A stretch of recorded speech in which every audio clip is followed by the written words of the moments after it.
Holy bananas, guys. Long and short of this video, just go watch Spider-Man No Way Home, because this was just the best. The best! And trust me when I say this, y'all are in for one wild ride.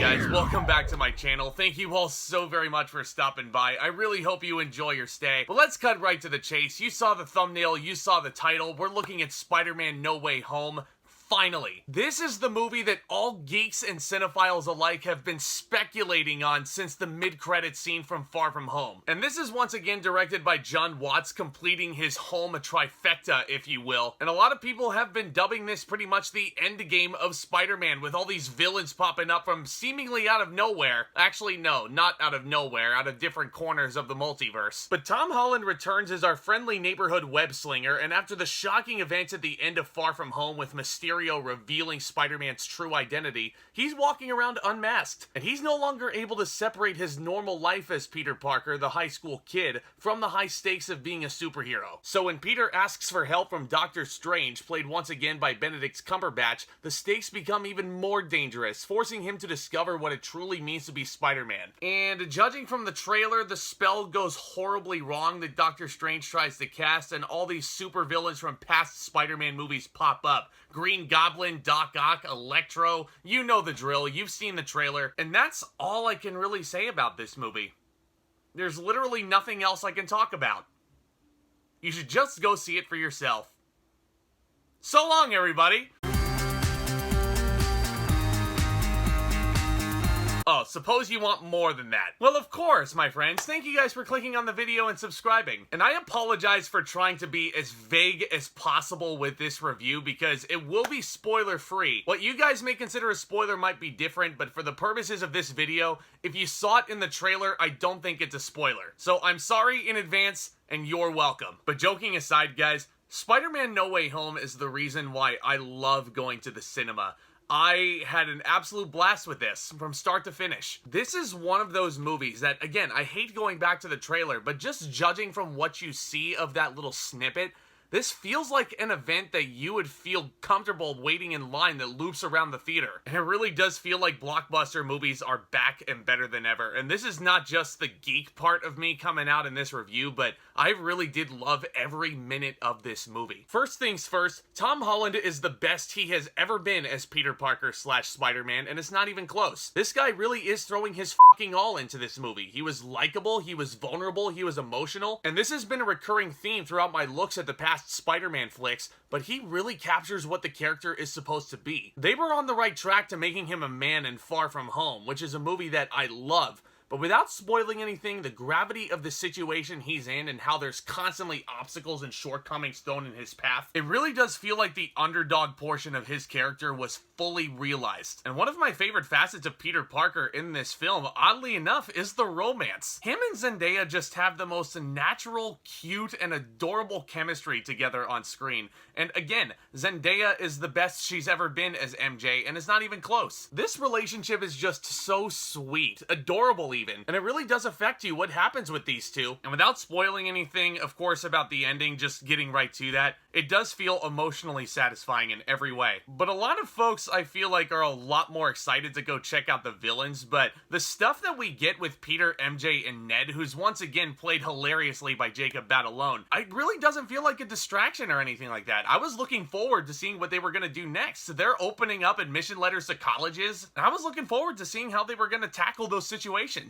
All these performances in this are top notch. As I've mentioned, Jacob Batalon is his usual awkward, hilarious self. Marisa Tomei is once again fantastic as Aunt May. It's actually my favorite iteration of Aunt May that we've gotten in the MCU, where she wasn't just looked at as an object of attraction for a lot of people like Happy Hogan. She was fantastic in this. Speaking of fantastic, Benedict Cumberbatch gets a lot of fun moments as well. He's just such a natural as Stephen Strange, isn't he? Please.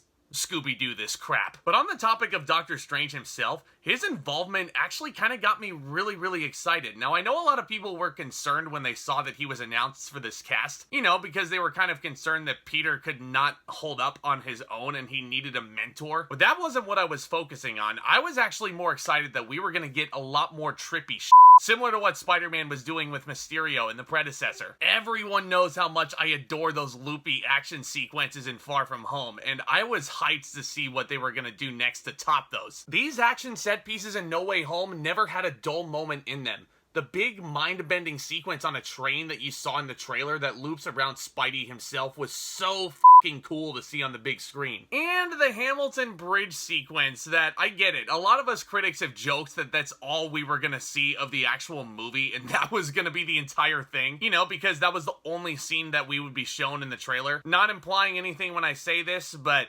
that's the only scene that we got for good fucking reason. But you can see why that scene was the highlight, because it was fantastic. Great action. The stunts and the fight choreography was unlike anything I had ever seen in a Spider-Man film.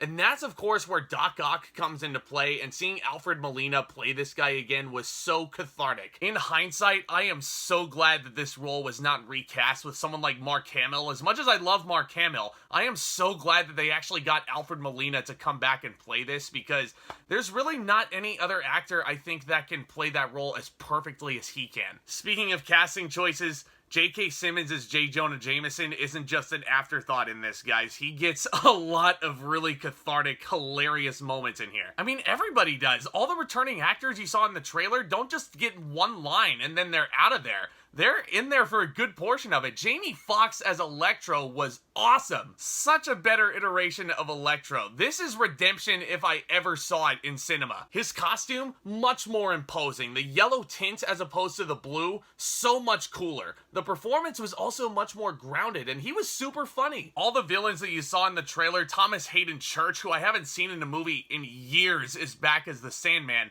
He's great as usual. Even the Lizard, played by Rhys Ifans, who you know that I don't care about in The Amazing Spider-Man 1, he got a good laugh out of me. I was very shocked. Now, some of you might be wondering, yes, that was my main concern going into No Way Home. Similar to Spider-Man 3, I was looking at this trailer and I was terrified out of my mind, because I feel like, much like Spider-Man 3, way too many moving parts could make the story way too discombobulated for its own good. And with as many moving pieces as No Way Home has, it's a miracle that it never felt that way, sitting at 2.5 hours. And I just couldn't believe that I was sitting in the theater watching a movie like this. It was just such a cool experience. Truly a once-in-a-lifetime movie if I ever saw one. Trust me, I never in a million years thought I would see Willem Dafoe as the Green Goblin ever again. Just hearing that cackle again and seeing him ride in on the glider through all the smoke once it's dissipated on the Hamilton Bridge. You saw it in the trailer, so this isn't a spoiler.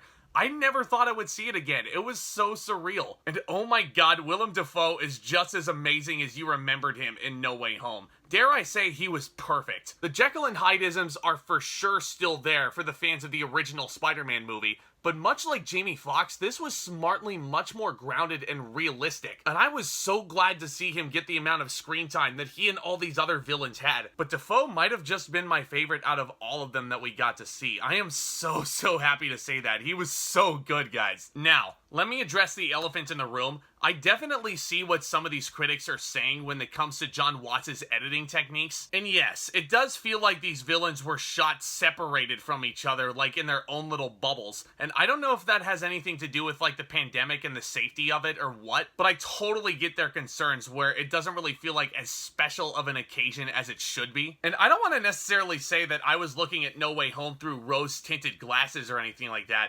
But let's just say that that didn't bother me. I didn't really care, because like I said, I was having a blast with this movie, and from start to finish, it just never stops. And it is chock full of surprises that I cannot get into here for this video. But let's just say that my theater was roaring. I was nudging my friend sitting next to me. There were people who were tearing up, they were laughing, and I sit here still, grinning from ear to ear the day after. Honestly, I cannot remember another time where I went to a theater and there was that much applause. And yes, that does mean that there was more applause than when I saw Endgame for the first time. No Way Home really does feel like a celebration of cinema, which is really what film is all about for me. It's celebration. And being in that room with all those eager film goers after all that time away, it was a true gift, my friends. Wow, guys, I did not think Spider-Man 2 could be topped in hindsight, but No Way Home might have just become my favorite Spider-Man movie of all time. I'm gonna give Spider-Man No Way Home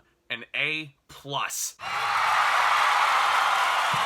This is what comic book filmmaking is all about, my friends. This is one of my favorite comic book movies out there, bar none. Top tier MCU for sure. It might have just jumped into my top 5. This is for sure something that you have to experience on the biggest screen possible. But let's face it, guys, most of you were planning on doing that anyway. I'm just preaching to the choir here. But of course, this is all just my opinion. Let me know what you thought of No Way Home down in the comments section below. Hot takes only. No spoilers either. We're all watching you. Not everybody has seen No Way Home yet, but I would love to hear all of those thoughts and then some down in the comments section below. Obviously, I love creating all this content for you guys, and starting that discussion with you guys, as fun as it is, getting to interact with you guys makes it all the more fun for me. And hey, if this is your first time visiting the channel today, if you love discussing all things Spider-Man, all things geeky, do consider smashing that subscribe button down below as hard as you possibly can. This channel is on the road to 1,000 subscribers, a number I'm hoping to reach very, very soon. Not only is it beneficial to myself, it's beneficial to you guys. You'll be the first ones to know anytime there's a new upload over here. Not to mention, it's also completely free. And don't forget, guys, smash that thumbs up button on your way out. That would be some tremendous, tremendous help.